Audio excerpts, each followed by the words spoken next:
Hello my dear students, welcome back to my YouTube channel. मेरे YouTube channel पर आप लोग का बहुत बहुत स्वागत है। डियर स्टूडेंट, आज काफ़ी दिनों के बाद, लगभग 2 महीने के बाद मैं आप लोगों की इस जीएस की सामान्य अध्ययन की क्लास लेकर फिर से उपस्थित हूँ आप लोग के समझ। मैंने देखिए आप लोगों को 11 अक्टूबर को लास्ट क्लास जो है जीएस की करवाई थी। उसके बाद मैं आप लोगों के लिए इतिहास और भूगोल के जो आपके पेपर के हैं उसके क्वेश्चन करवा रहा था।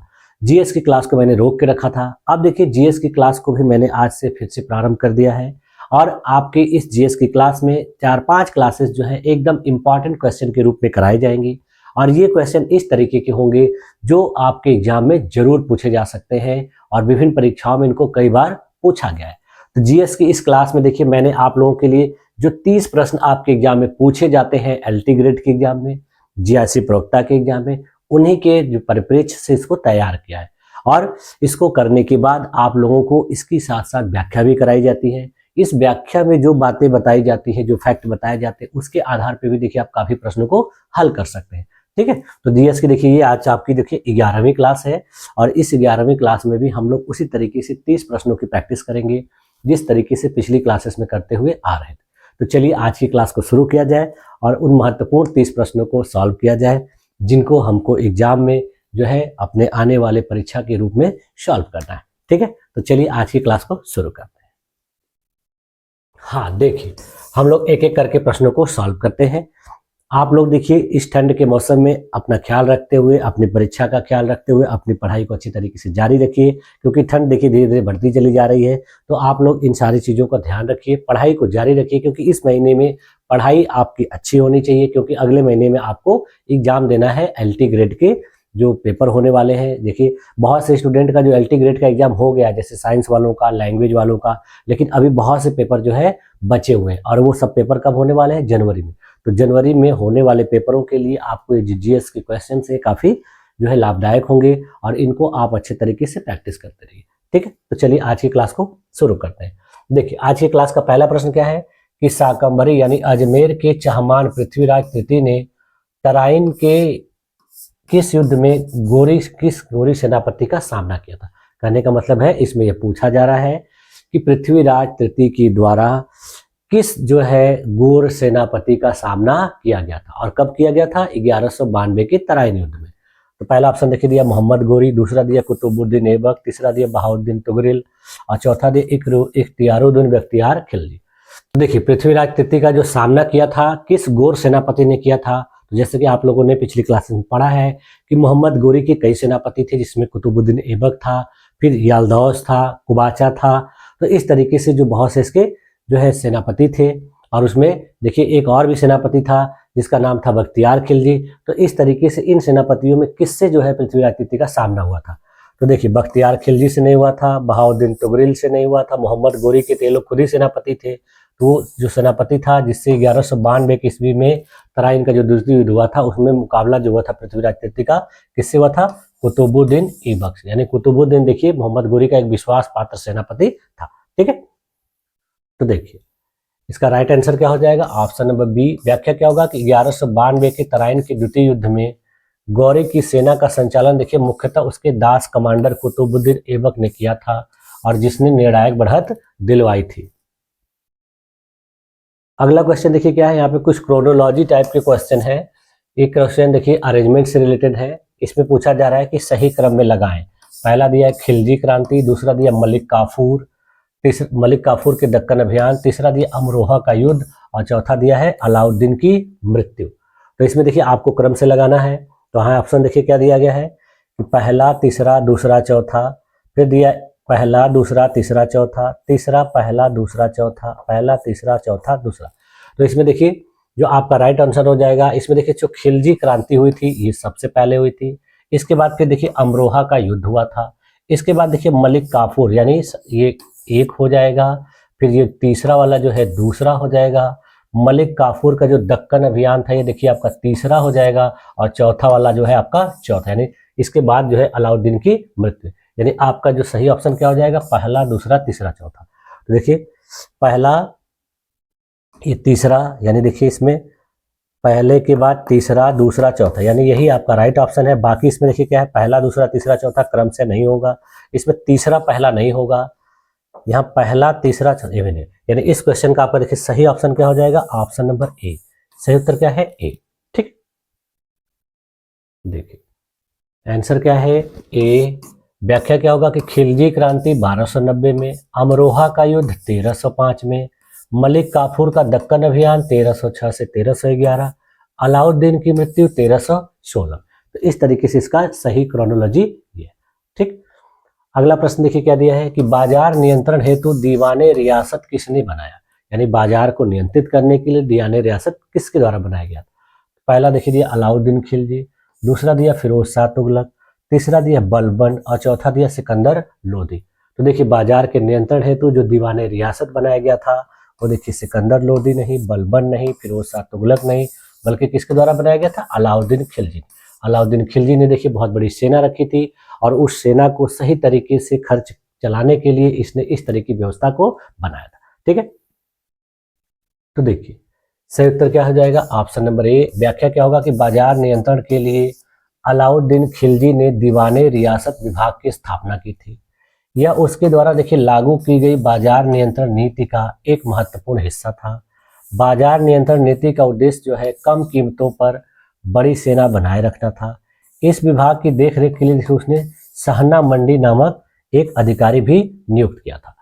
इसमें देखिए अनाज का मूल्य, मापतौल और गुप्तचर व्यवस्था से बाजार नियंत्रण उन्हीं के समय सख्त, यानी इतनी सारी व्यवस्थाएं करके इसने बाजार नियंत्रण को बहुत सख्त बनाया और इसको व्यवस्थित तरीके से चला।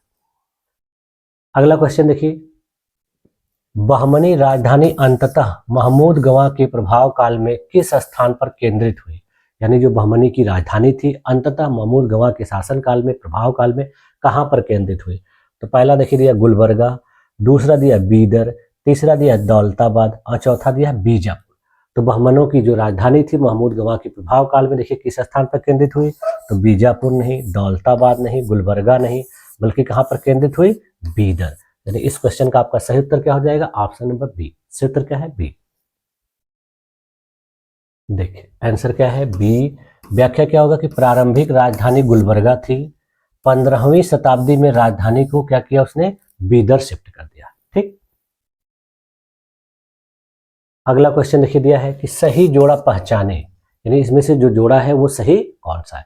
तो यहाँ देखिए पहला दिया लॉर्ड रिपन वर्नाकुलर प्रेस अधिनियम, Lord Lytton Ilbert bill, Lord Ripon स्थानीय स्वशासन प्रस्ताव, लॉर्ड कर्जन कारखाना अधिनियम। तो इसमें देखिए सही जो है वो देखिए लॉर्ड रिपन ने वर्नाकुलर प्लेस अधिनियम नहीं बल्कि किसने किया था, लॉर्ड लिटन ने, यानी ये जो लॉर्ड लिटन है इसने किया था। बल्कि जो वर्ण और ये जो इल्बर्ट बिल है वो किसके द्वारा किया गया था, लॉर्ड रिपन के, यानी ये दोनों जो है उल्टे हैं, यानी ये गलत हो जाएंगे। लॉर्ड कर्जन के द्वारा देखिए कारखाना अधिनियम 1821 ने पारित किया गया, बल्कि 1821 में कौन था वायसराय, लॉर्ड रिपन था, यानी ये भी गलत हो जाएगा। इस क्वेश्चन का देखिए आपका सही ऑप्शन क्या हो जाएगा कि लॉर्ड रिपन के द्वारा स्थानीय स्वशासन प्रस्ताव लागू किया था, इसीलिए इसको स्थानीय स्वशासन का जनक भी कहा जाता है। तो इस क्वेश्चन का देखिए आपका सही ऑप्शन क्या हो जाएगा, option number C. Right option क्या है, सी। देखिए आंसर है सी।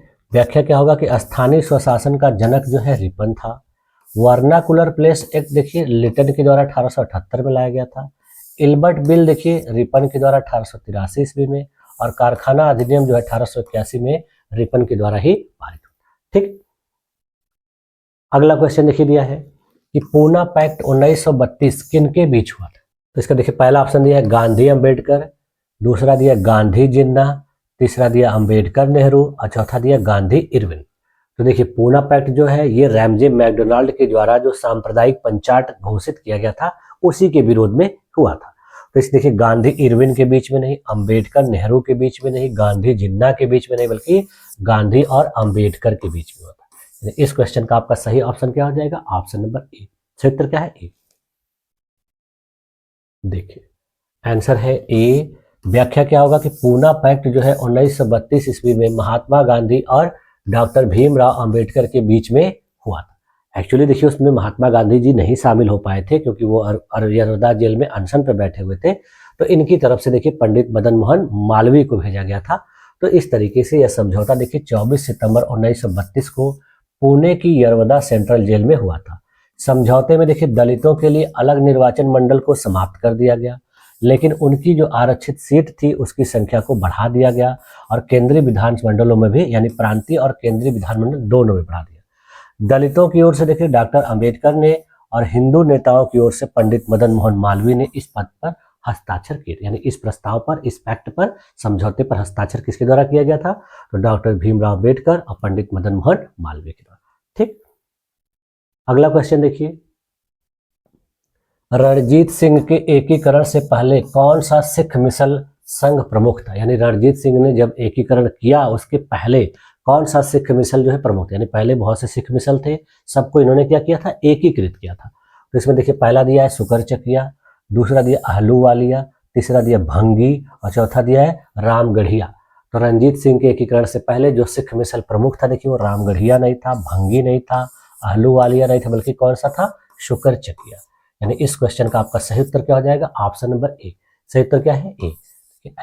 ठीक, देखिए आंसर क्या है? ए है।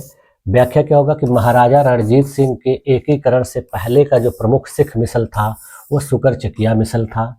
यह वही मिसल था जिससे महाराजा रणजीत सिंह स्वयं संबंधित थे और उनके पिता महासिंह जो है इस मिसल के प्रमुख थे।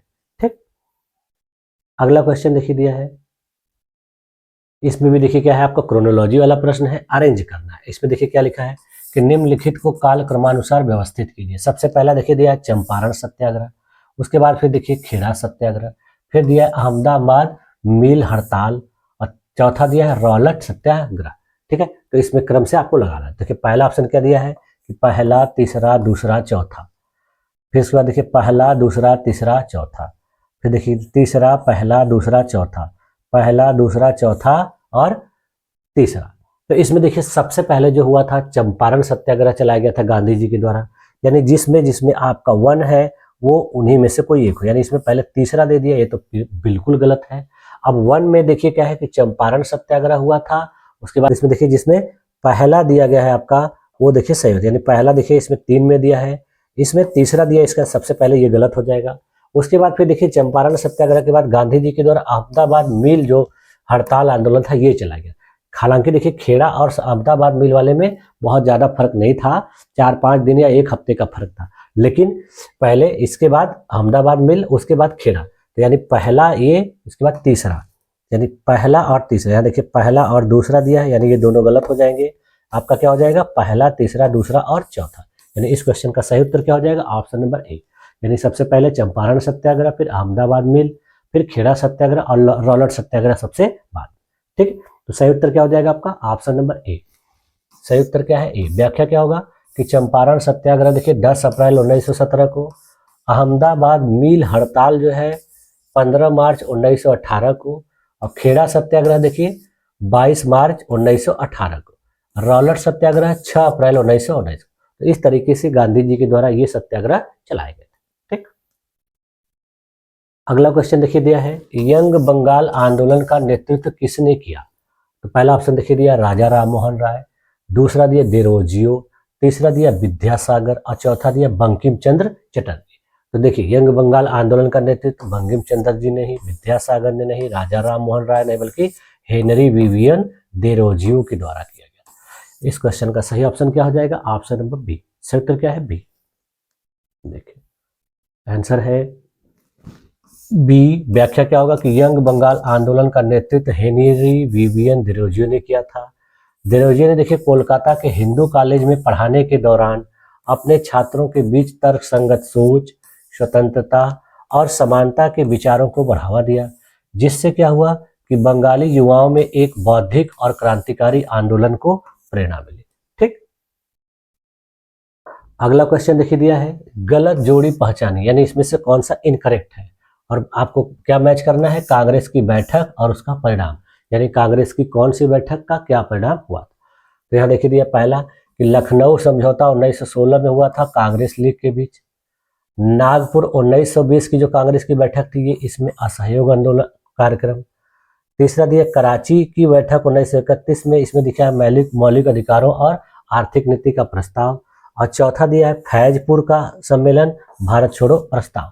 तो गांधी जी जो है जब आए थे अपने देश में तो उसी के बाद देखिए 1916 ईस्वी में लखनऊ में कांग्रेस का अधिवेशन हुआ था और इसमें देखिए जो है एनी बेसेंट के प्रयास से, फिर बाल गंगाधर तिलक के प्रयास से ये कांग्रेस और लीग के बीच समझौता हुआ था। यानी ये जो है राइट आपका करेक्ट है मैचिंग।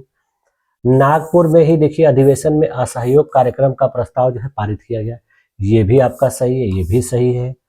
कराची अधिवेशन 1931 में मौलिक अधिकार और आर्थिक नीति का प्रस्ताव पारित किया, ये भी सही है। ये आपका देखिए गलत है, क्योंकि फैजपुर अधिवेशन में भारत छोड़ो प्रस्ताव नहीं पारित हुआ था, बल्कि बंबई के ग्वालियर टैंक मैदान में जो हुआ था वहां पर इस तरह का प्रस्ताव पास हुआ। तो इस क्वेश्चन का देखिए आपका सही ऑप्शन क्या हो जाएगा, ऑप्शन डी, यानी यही जो है गलत है। ठीक, और आपसे गलत ही पूछा। ठीक है, तो इनकरेक्ट जो था वो डी है। आंसर क्या है, डी। व्याख्या क्या होगा कि भारत छोड़ो का जो आंदोलन 1942 था वो मुंबई में पारित हुआ था, जबकि फैजपुर में देखिए किसान उन्मुख अधिवेशन हुआ था। ठीक है, और इस अधिवेशन की अध्यक्षता कितने की थी, महात्मा गांधी जी के द्वारा। अगला क्वेश्चन देखिए दिया, एल्बर्ट बिल विवाद 1883 मुख्यतः किससे संबंधित था। तो पहला देखिए दिया है प्रेस नियंत्रण, दूसरा दिया है भारतीय न्यायाधीशों द्वारा यूरोपियों का विचारण, तीसरा दिया है आयुध अधिनियम और चौथा दिया है वर्नाकुलर प्रेस कर। तो देखिए इसमें से जो एल्बर्ट बिल विवाद था वो किससे रिलेटेड था, तो वर्नाकुलर प्रेस क्रेस से नहीं, आयुध अधिनियम से नहीं, प्रेस नियंत्रण से नहीं, बल्कि किससे था, भारतीय न्यायाधीशों के द्वारा यूरोपियों के विचारण से संबंधित। यानी इस क्वेश्चन का सही उत्तर क्या हो जाएगा आपका, ऑप्शन नंबर बी। ठीक है, यानी इसमें विवाद यह था कि भारतीय न्यायाधीश जो है यूरोपियों से संबंधित मामलों की सुनवाई नहीं करेंगे। इसमें क्या हुआ था कि न्यायालयों में भारतीय न्यायाधीशों को भी नियुक्त किया गया और कहा गया कि ये यूरोपियों की भी सुनवाई मामलों की कर सकते थे। इसके विजय में विरोध हुआ, जो यूरोपीय लोग थे इसके खिलाफ थे, इसी की वजह से विवाद हुआ था। ठीक, देखिए आंसर क्या है, बी। व्याख्या क्या होगा कि एल्बर्ट बिल विवाद जो 1883 में मुख्य रूप से यूरोपीय लोगों के मुकदमों में भारतीय मजिस्ट्रेटों पर लगाई गई अयोग्यता को हटाने और न्यायपालिका में नस्लीय भेदभाव को समाप्त करने से संबंधित था। विधेयक का उद्देश्य भारतीय न्यायाधीशों को उन मामलों की सुनवाई की अनुमति देता था जिसमें यूरोपीय नागरिक भी शामिल हो, लेकिन इसका यूरोपीय समुदाय ने तीखे नस्लीय पूर्वाग्रहों के कारण विरोध किया, जिससे यह विवाद उत्पन्न। यानी यूरोपियों को नहीं पसंद था कि भारतीय लोग उनके मामलों की सुनवाई करें और उन्हें किसी भी प्रकार की सजा सुनाए। ठीक है, इसके लिए उन्होंने अपने सरकार के द्वारा पारित किए गए इस बिल का विरोध किया। नील आंदोलन का जो नाट्य नील दर्पण किसने लिखा, यानी नील आंदोलन से संबंधित जो नाटक था नील दर्पण के नाम से, उसको लिखा किसके द्वारा किया गया। पहला दिया दीनबंधु मित्र, दूसरा दिया बंकिम चंद्र, तीसरा दिया शरद चंद्र और चौथा दिया रविंद्रनाथ टैगोर। तो नील आंदोलन का जो नाट्य नील दर्पण था उसके देखिए रविंद्रनाथ टैगोर नहीं, शरद चंद्र नहीं, बंकिम चंद्र नहीं, बल्कि किसके द्वारा लिखा गया था, दीनबंधु मित्र के द्वारा। तो इस क्वेश्चन का सही उत्तर क्या हो जाएगा, ऑप्शन नंबर ए। देखिए इसकी व्याख्या देख लेते हैं। आंसर है ए। व्याख्या क्या होगा कि नील आंदोलन पर आधारित जो नाटक नील दर्पण था उसको देखिए दीनबंधु मित्र ने लिखा था। यह एक बंगाली भाषा का नाटक है जो 1858 से 1859 में लिखा गया था और बंगाल में हुआ नील विद्रोह जो है इसके लिए, यानी नील विद्रोह के वजह से ही इस नाटक को लिखा गया था और उसमें इसी का वर्णन किया गया। ठीक, अगला क्वेश्चन देखिए दिया गया है, ये भी क्रोनोलॉजी से रिलेटेड है। इसमें जो है करेक्ट ऑर्डर आपको व्यवस्थित करना है। तो यहाँ देखिए दिया काल क्रमानुसार व्यवस्थित कीजिए। पहला दिया है साइमन कमीशन का आगमन, दूसरा दिया है लाहौर पूर्ण स्वराज प्रस्ताव, तीसरा दिया है गांधी इरविन समझौता और चौथा दिया है पूना समझौता। तो देखिए इसमें सबसे पहला क्या होगा आपका, इसमें कौन कौन सा ऑप्शन दिया, देखिए पहला दूसरा तीसरा चौथा, दूसरा पहला तीसरा चौथा, पहला तीसरा दूसरा चौथा, पहला दूसरा चौथा तीसरा। तो देखिए साइमन कमीशन का आगमन कब हुआ था, 1928 में। ठीक, फिर इसके बाद देखिए लाहौर का जो पूर्ण स्वराज प्रस्ताव था ये 1929 में, गांधी इरविन समझौता देखिए 1931 में और फिर पूना समझौता जो हुआ था 1932 में। तो इसके आधार पर देखिए आपका जो पहला होगा ये साइमन कमीशन वाला, यानी ये पहला है।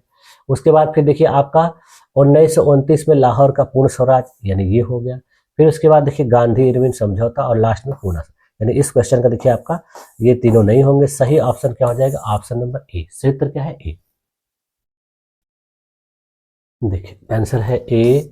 व्याख्या क्या होगा कि साइमन कमीशन का आगमन 1928 में, लाहौर पूर्ण स्वराज प्रस्ताव 1929 में, गांधी इरविन समझौता मार्च 1931 में, पूना समझौता सितंबर 1932। तो इस तरीके से ये समझौते और ये घटनाएं हुई थी। ठीक, अब देखिए आपका जो है ये पॉलिटिकल साइंस से रिलेटेड क्वेश्चन है, यानी पिछले जो 13 प्रश्न थे वो आपके इतिहास विषय से संबंधित थे। तो इसमें देखिए पूछा गया कौन सी अनुसूची में दल बदल निषेध 52वें संशोधन से जोड़ा गया, यानी जो अपने संविधान में 52वां संशोधन किया गया था तो दल बदल से संबंधित था। तो पूछा जा रहा है इसको किस अनुसूची में जोड़ा गया। तो पहला देखिए दिया 9वीं, दूसरा दिया 10वीं, तीसरा दिया 11वीं, चौथा दिया 12वीं। तो देखिए जो दल बदल से संबंधित संशोधन था वो किस अनुसूची में शामिल किया गया, तो 12वीं में नहीं, 11वीं में नहीं, 9वीं में नहीं, बल्कि 10वीं अनुसूची में इसको शामिल किया गया। इस क्वेश्चन का सही उत्तर क्या हो जाएगा आपका, ऑप्शन नंबर बी। सही उत्तर क्या है, बी। देखिए आंसर है बी। व्याख्या क्या होगा कि दल बदल विरोधी कानून को भारतीय संविधान की 10वीं अनुसूची में 1985 के 52वें संशोधन अधिनियम के द्वारा जोड़ा गया था। इस संशोधन का उद्देश्य देखिए सांसदों और विधायकों के द्वारा राजनीतिक दल बदलने के आधार पर अयोग्यता के प्रावधानों को परिभाषित करना और दल बदल की प्रवृत्ति पर रोक लगाना था। ठीक, अगला क्वेश्चन देखिए क्या दिया गया है कि गलत जोड़ों की पहचान करिए, यानी निकाय और स्वरूप, यानी इसमें कौन कौन सा निकाय ऐसा है, कौन कौन सा कॉन्स्टिट्यूशनल बॉडी ऐसी है जिसको संविधान के द्वारा बनाया गया है और किसका वर्णन संविधान के द्वारा नहीं किया। तो पहला देखिए दिया CBI संवैधानिक, NHRC वैधानिक, ECI संवैधानिक, UPSC संवैधानिक। तो इसमें आपको सही बताना है कि कौन सा सही है, अरे कौन सा गलत है, यानी सही इसमें 3 होंगे, एक कोई एक गलत होगा। इसी तरीके के प्रश्न देखिए आपके इस बार के एग्जाम में पूछे गए हैं, GS में भी, और जो आपका सब्जेक्टिव क्वेश्चन है उसमें भी इस तरीके से प्रश्न पूछे जा रहे हैं कि निम्नलिखित में कौन सा गलत है। ठीक है, तो देखिए आप NHRC मतलब नेशनल ह्यूमन राइट कमीशन, तो ये देखिए संवैधानिक नहीं है बल्कि वैधानिक है, यानी सही है। Election commission of India, Bharat निर्वाचन आयोग, देखिए इसका संविधान में वर्णन है, ये भी सही है। UPSC जो है संवैधानिक है, यूनियन पब्लिक सर्विस कमीशन, ये भी सही है। CBI को देखिए यहाँ संवैधानिक दिया गया है, CBI संवैधानिक नहीं बल्कि वैधानिक है। तो इस क्वेश्चन का देखिए आपका सही ऑप्शन क्या हो जाएगा, ऑप्शन नंबर ए, यानी ये तीनों सही है बल्कि ये क्या है गलत, और आपसे गलत ही पूछा है। तो इस क्वेश्चन का सही उत्तर क्या हो जाएगा, ऑप्शन नंबर ए। सही उत्तर क्या है, ए। देखिए आंसर है ए। व्याख्या क्या होगा कि CBI जो है एक वैधानिक या कार्यपालिका के द्वारा उत्पन्न निकाय है बल्कि ये संवैधानिक नहीं है। अगला क्वेश्चन देखिए दिया है कि राष्ट्रपति के महाभियोग का प्रावधान किस अनुच्छेद में, यानी राष्ट्रपति के ऊपर जो महाभियोग लगाया जाता है उसका वर्णन किस अनुच्छेद में है। तो यहाँ देखिए आर्टिकल अनुच्छेद 61, आर्टिकल 75 यानी अनुच्छेद 75, आर्टिकल 124 यानी अनुच्छेद 124, आर्टिकल 356 यानी अनुच्छेद 356। तो इस प्रकार के जो महाभियोग का प्रावधान है देखिए अनुच्छेद 356 नहीं, अनुच्छेद 124 नहीं, अनुच्छेद 75 नहीं, बल्कि अनुच्छेद 61 में। यानी इस क्वेश्चन का सही उत्तर क्या हो जाएगा, ऑप्शन नंबर ए। सही उत्तर क्या है, ए। देखिए आंसर है ए। व्याख्या क्या होगा कि राष्ट्रपति पर महाभियोग चलाने का जो प्रावधान है वो भारतीय संविधान के अनुच्छेद 61 में दिया गया है। यह अनुच्छेद देखिए राष्ट्रपति को संविधान के उल्लंघन के आधार पर पद से हटाने की प्रक्रिया को बताता है। महाभियोग का जो प्रस्ताव है देखिए संसद के किसी भी सदन, चाहे लोकसभा या राज्यसभा में शुरू किया जा सकता है। महाभियोग का जो प्रस्ताव है लाने से पहले राष्ट्रपति को देखिए 14 दिन का लिखित नोटिस देना आवश्यक है, यानी इस प्रकार का प्रस्ताव लाया जाएगा तो राष्ट्रपति को 14 दिन पहले नोटिस दे देनी होगी। प्रस्ताव पर देखिए कम से कम 1/4 सदस्यों के हस्ताक्षर भी होने चाहिए, यानी जब प्रस्ताव लाया जाएगा तो संसद के जो सदस्य हैं चाहे जिस भी सदन में पास हो वहां के 1/4 सदस्यों का हस्ताक्षर होना चाहिए। महाभियोग प्रस्ताव को संसद के दोनों सदनों में 2/3 बहुमत से पारित होना चाहिए, यानी ये प्रस्ताव जब आ गया तो इसको क्या करना पड़ेगा, पारित कराने के लिए 2/3 बहुमत से पारित कराना होगा। यदि दोनों सदनों से यह प्रस्ताव पारित हो जाता है तो राष्ट्रपति को त्यागपत्र देना, यानी संसद के दोनों सदन जब इस प्रस्ताव को पारित कर देंगे तो राष्ट्रपति को अपने पद से इस्तीफा दे। ये देखिए काफी कठिन पद है तरीका, इस तरीके से जल्दी होता नहीं है। ठीक, अगला क्वेश्चन देखिए क्या दिया है कि निम्नलिखित में से कौन सा न्यायालय में प्रवर्तनीय नहीं है, यानी इसमें से ऐसा कौन सा है जिसको न्यायालय में आप चुनौती नहीं दे, न्यायालय के द्वारा प्रवर्तित नहीं करा सकते।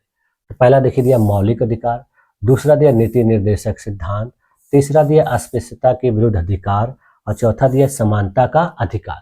तो इसमें से जो न्यायालय में प्रवर्तनीय नहीं है वो देखिए समानता का अधिकार नहीं, अस्पृश्यता के अधिकार, ये सब न्यायालय में प्रवर्तनीय है। मौलिक अधिकार भी।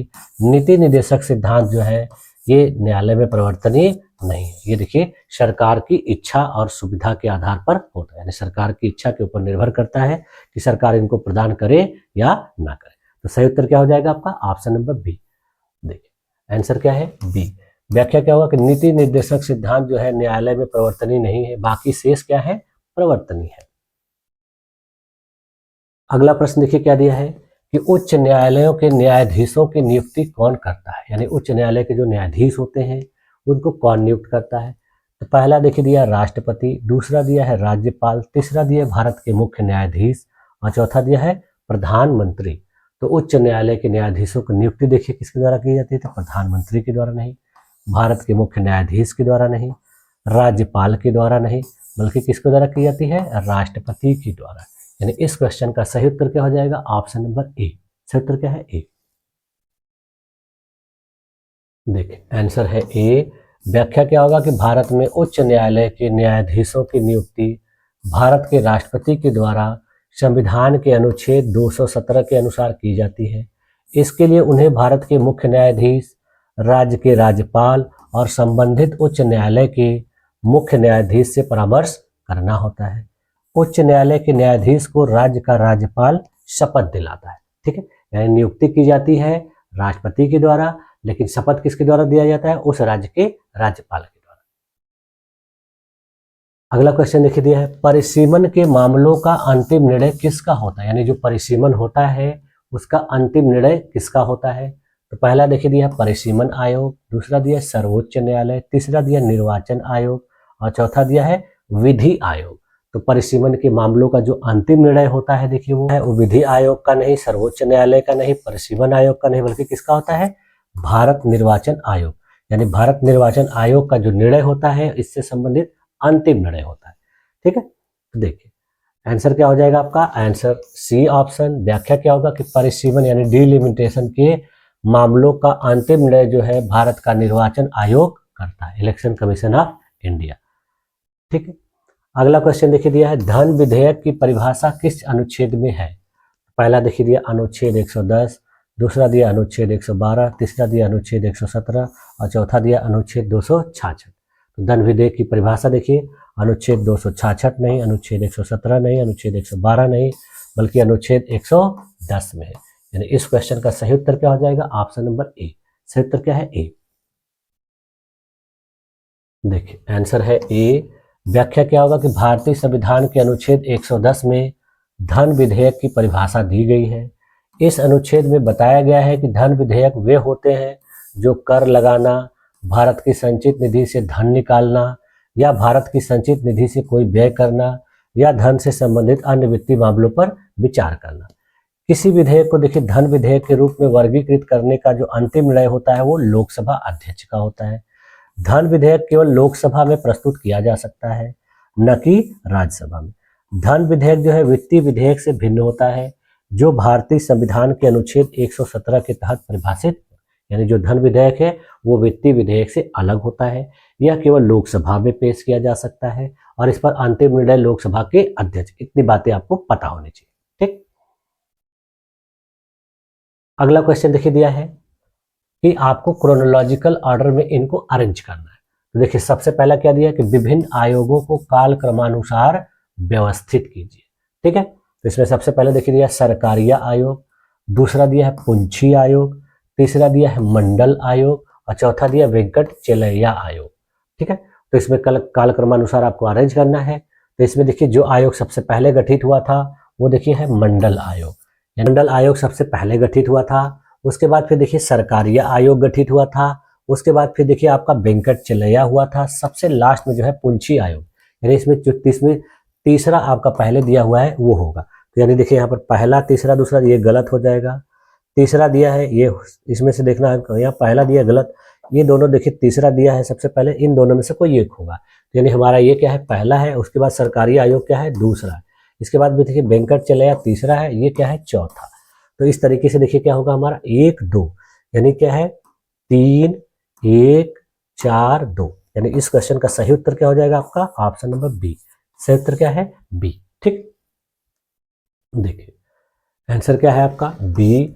व्याख्या क्या होगा कि मंडल आयोग 1979 स्थिति में देखिए पिछड़े वर्गों की पहचान करने और उनके उत्थान के उपाय से सुझाने से संबंधित था। सरकारीय आयोग देखिए 1983 ईस्वी में गठित हुआ था, ये केंद्र राज्य संबंध से संबंधित था।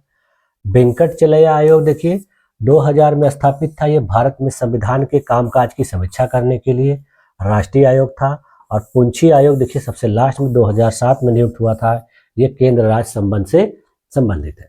ठीक, अगला क्वेश्चन देखिए दिया है कि दल बदल कानून की समीक्षा से कौन सी समिति जुड़ी हुई मानी जाती है, यानी दल बदल जो कानून लाया गया था उसकी समीक्षा करने से कौन सी कमेटी जुड़ी थी? तो पहला देखिए दिनेश गोस्वामी समिति, दूसरा दिया अशोक मेहता समिति, तीसरा दिया बलवंत राय मेहता समिति और चौथा दिया NN बोहरा समिति। तो दल बदल कानून की समीक्षा से संबंधित जो समिति थी वो देखिए NN बोहरा समिति नहीं, बलवंत राय मेहता नहीं, अशोक मेहता नहीं, बल्कि कौन सी थी? दिनेश गोस्वामी समिति। यानी इस क्वेश्चन का सही उत्तर क्या हो जाएगा? Option number A. सही उत्तर क्या है? ए। देखिए आंसर है ए।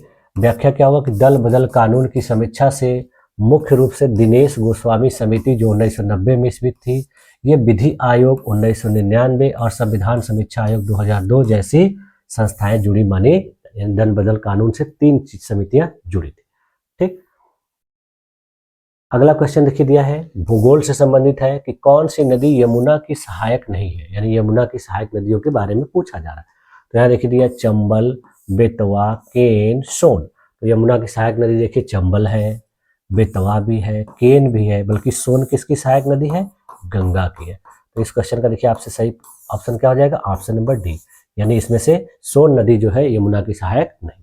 ठीक, तो देखिए आंसर क्या हो जाएगा? Option number D. व्याख्या क्या होगा कि सोन नदी जो है गंगा की सहायक है और यह दक्षिण से गंगा में आकर मिलती है। अगला क्वेश्चन देखिए दिया गया है कि भारत में आए हुए प्रमुख भूकंपों को काल क्रमानुसार व्यवस्थित करिए। तो देखिए यहाँ दिया है पहला लातूर, दूसरा भुज, तीसरा उत्तरकाशी और चौथा दिया है नेपाल गोरखा। भारत में इसको महसूस किया गया। तो यहाँ ऑप्शन देखिए दिया तीसरा, पहला, दूसरा, चौथा, पहला, तीसरा, दूसरा, चौथा, तीसरा, दूसरा, पहला, चौथा, पहला, दूसरा, तीसरा, चौथा। तो इसमें देखिए जो उत्तरकाशी में भूकंप आए थे सबसे पहले होगा। ठीक है, उसके बाद देखिए लातूर होगा, यानी इसमें जो तीसरा है ये पहला हो जाएगा। लातूर जो है ये लातूर में उसके बाद आया था। उसके बाद फिर देखिए आपका भुज का तीसरा हो जाएगा और नेपाल गोरखा चौथा, यानी 3, 1, 2, 4। तो 3, 1, 2, 4 देखिए 3, 1, 2, 4, बाकी देखिए नहीं होंगे आपके। तो इस क्वेश्चन का देखिए सही ऑप्शन क्या हो जाएगा आपका? Option number A. सही उत्तर क्या है? ए। देखिए आंसर है ए। व्याख्या क्या होगा? उत्तरकाशी 1991, लातूर 1993, भुज 2001 और गोरखा नेपाल 2015। यानी इस तरीके से 4 भूकंप अलग अलग वर्षों में भारत में महसूस किए। ठीक है, इनका क्रम ये है। अगला क्वेश्चन देखिए दिया है ग्रेट डिवाइडिंग रेंज कहाँ पर है? तो पहला देखिए दिया है दक्षिण अमेरिका, दूसरा दिया है अफ्रीका, तीसरा दिया ऑस्ट्रेलिया, चौथा दिया यूरोप। तो ग्रेट डिवाइडिंग रेंज देखिए दक्षिण अमेरिका में नहीं है, अफ्रीका में नहीं है, यूरोप में नहीं है, बल्कि कहाँ पर है? ऑस्ट्रेलिया में। यानी इस क्वेश्चन का सही उत्तर क्या हो जाएगा? Option number C. सही उत्तर क्या है? सी। देखिए आंसर है सी। व्याख्या क्या होगा कि ग्रेट डिवाइडिंग रेंज जो है पूर्वी ऑस्ट्रेलिया में स्थित एक विशाल पर्वत श्रृंखला है जो उत्तर में क्वींसलैंड के केप यार्क प्रायद्वीप से शुरू होकर दक्षिण में विक्टोरिया तक फैली हुई है। यह लगभग देखिए 3700 किलोमीटर यानी 2300 मील तक विस्तृत है और ऑस्ट्रेलियाई तट को आंतरिक क्षेत्र आउटबैक से अलग करती है। ऑस्ट्रेलिया का देखिए सबसे ऊंचा पर्वत जो है माउंट केसियस्को है जो 2228 मीटर ऊंचा है। यह दुनिया की देखिए सबसे लंबी गैर समुद्री पर्वत श्रृंखलाओं में से भी एक है जो लगभग 3500 किलोमीटर तक फैली हुई है। यह ऑस्ट्रेलिया के कई प्रमुख नदियों जैसे डार्लिंग नदी और स्नोई नदी का उद्गम स्थल भी। यानी ग्रेट डिवाइडिंग रेंज से संबंधित जितने भी महत्वपूर्ण बातें थी मैंने आप लोगों को व्याख्या के रूप में बता दी। ठीक, उसके बाद फिर देखिए कौन सी समुद्री धारा ठंडी है, यानी इसमें ठंडी समुद्री धारा के बारे में पूछा जा रहा है। तो पहला देखिए कुरोसियो, दूसरा दिया ब्राजील, तीसरा दिया बेंगुएला और चौथा दिया अगुलहास। तो इसमें से देखिए जो ठंडी जलधारा है, देखिए कुरोसियो गर्म है, ब्राजील भी गर्म जलधारा है, अगुलहास भी। इसमें जो बेंगुएला है ये कैसी धारा है, ठंडी जलधारा है। तो इस क्वेश्चन का देखिए सही उत्तर क्या हो जाएगा आपका, ऑप्शन नंबर सी। सही उत्तर क्या है, सी। ठीक, देखिए आंसर है सी। व्याख्या है कि समुद्री धाराएं जो ठंडी है, तो देखिए लेब्राडोर की धारा जो है ठंडी जलधारा है, पेरू या हम्बोल्ट की धारा ये ठंडी जलधारा है, कैलिफोर्निया की धारा जो है ये ठंडी धारा है, फॉकलैंड की धारा ये भी ठंडी है, कनारी धारा ठंडी जलधारा, ओयासियो धारा ठंडी। देखिए ये ओयासियो जो है उत्तरी प्रशांत महासागर, कनारी जो है अटलांटिक महासागर, फिर देखिए फॉकलैंड ये भी अटलांटिक महासागर, कैलिफोर्निया प्रशांत महासागर, फिर उसके बाद देखिए पेरू या हम्बोल्ट की धारा ये प्रशांत महासागर, और लेब्राडोर की धारा उत्तरी अटलांटिक महासागर की ठंडी धारा है। ठीक, ये सब जो है ठंडी धारा है। अगला क्वेश्चन देखिए दिया है, डेल्टा का प्रकार और नदी का मिलान करें, यानी कौन सा डेल्टा किस नदी के द्वारा बनाया जाता है। तो यहाँ देखिए दिया आर्कुएट डेल्टा गंगा ब्रह्मपुत्र, बर्डफुट नील नदी, क्यूस्पेट मिसिसिपी, एस्चुरी गोदावरी। ठीक है, तो इसमें देखिए ये एस्चुरी देखिए गोदावरी के द्वारा नहीं बनता है बल्कि नर्मदा और ताप्ती के द्वारा बनता है, ये भी गलत है। क्यूस्पेट जो है मिसिसिपी के द्वारा नहीं बनता है बल्कि बर्डफुट जो है मिसिसिपी के द्वारा बनता है, ये गलत हो जाएगा, ये भी गलत। आर्कुएट जो डेल्टा है ये गंगा ब्रह्मपुत्र के द्वारा बनता है। तो इस क्वेश्चन का देखिए आपका सही उत्तर क्या हो जाएगा, ऑप्शन नंबर ए। सही उत्तर क्या है, ए। देखिए आंसर है ए। व्याख्या क्या होगा, ये आर्कुएट यानी चापाकार जो है पंखे के आकार का डेल्टा जो है मुख्य रूप से गंगा नदी और नील नदी जैसे नदियों के द्वारा बनाया जाता है।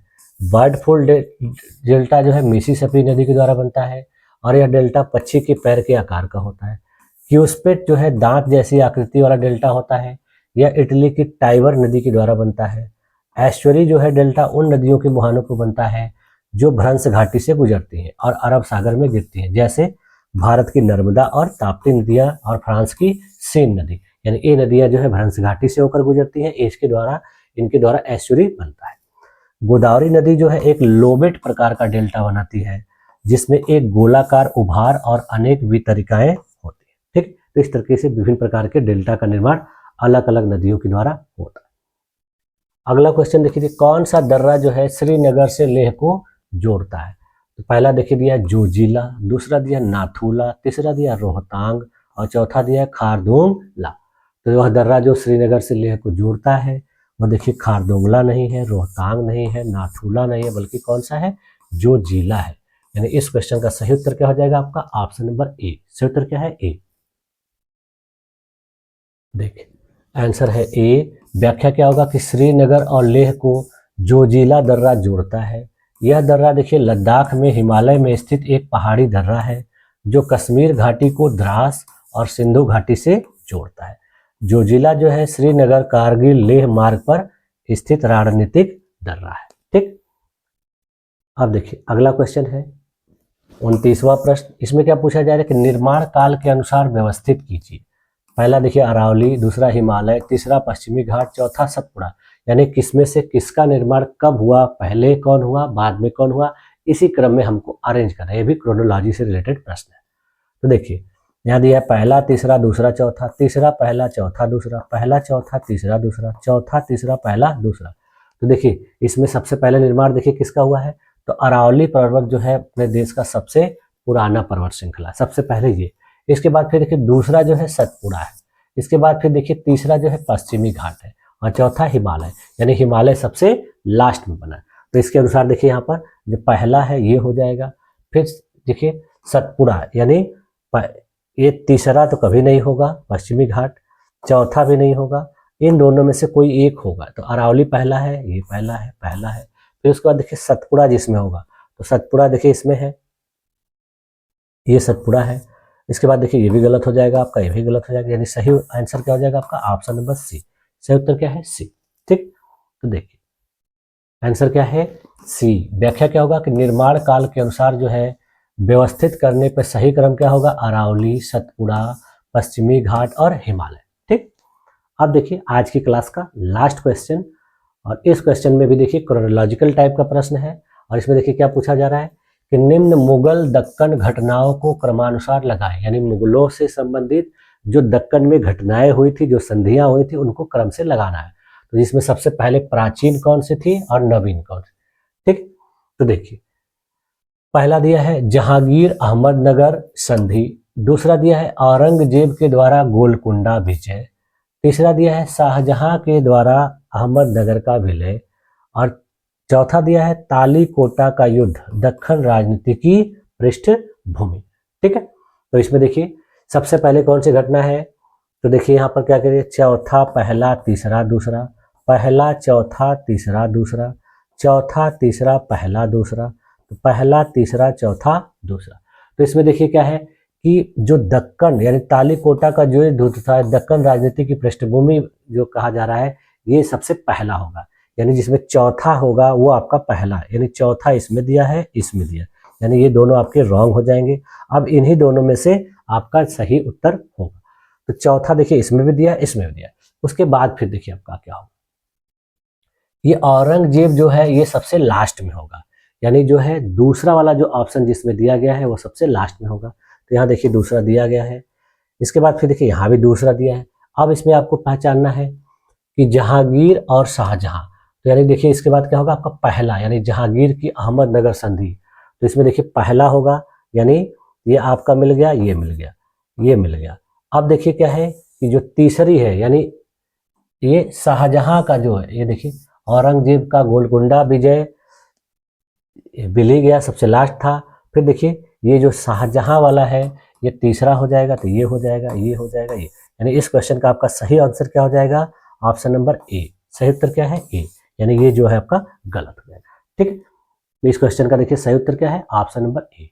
देखिए आंसर क्या है, ए। व्याख्या क्या होगी, तालीकोटा 1565, जहांगीर अहमदनगर संधि 1617, शाहजहां के द्वारा अहमदनगर का विलय 1636, औरंगजेब के द्वारा गोलकुंडा 1687। देखिए इन तीनों का तो एकदम क्लियर था कि जहांगीर का बेटा शाहजहां, शाहजहां का बेटा औरंगजेब, ये तीनों क्लियर थे। इसी में जो है डाउट था, तो ये इन सबसे पहले हुआ था 1505। तो इनको इस तरीके से क्रम में लगाने पर ये सारी चीजें आ रही। ठीक है, तो इस तरीके से देखिए आज की क्लास में हम लोगों ने सामान्य अध्ययन से संबंधित महत्वपूर्ण 30 प्रश्नों की बेहतर तरीके से व्याख्या के साथ प्रैक्टिस की, और मुझे उम्मीद है कि आप लोगों को सारी चीजें अच्छी तरीके से समझ में आ गई होंगी। ठीक है, अगर इसके बावजूद भी आप लोगों को लगता है कि किसी भी ऑप्शन में या किसी भी क्वेश्चन में किसी भी प्रकार की त्रुटि है, तो आप लोग मुझे कमेंट कर सकते हैं। अगर आपके द्वारा किए गए कमेंट में या बताए गए मेरे द्वारा जो प्रश्न है इसमें किसी भी प्रकार की कमी दिखती है, तो मैं उसको जरूर संशोधित करूंगा, आप लोगों को सही चीज बताने का पूरा प्रयास करूंगा। ठीक है, तो आप लोगों ने मेरी इस क्लास में अपने आप को इतनी देर तक इतने धैर्यपूर्वक बनाए रखा, इसके लिए आप लोग का बहुत बहुत धन्यवाद। मिलते हैं नेक्स्ट क्लास में और भी महत्वपूर्ण प्रश्नों की प्रैक्टिस सेट के साथ। तब तक के लिए थैंक यू।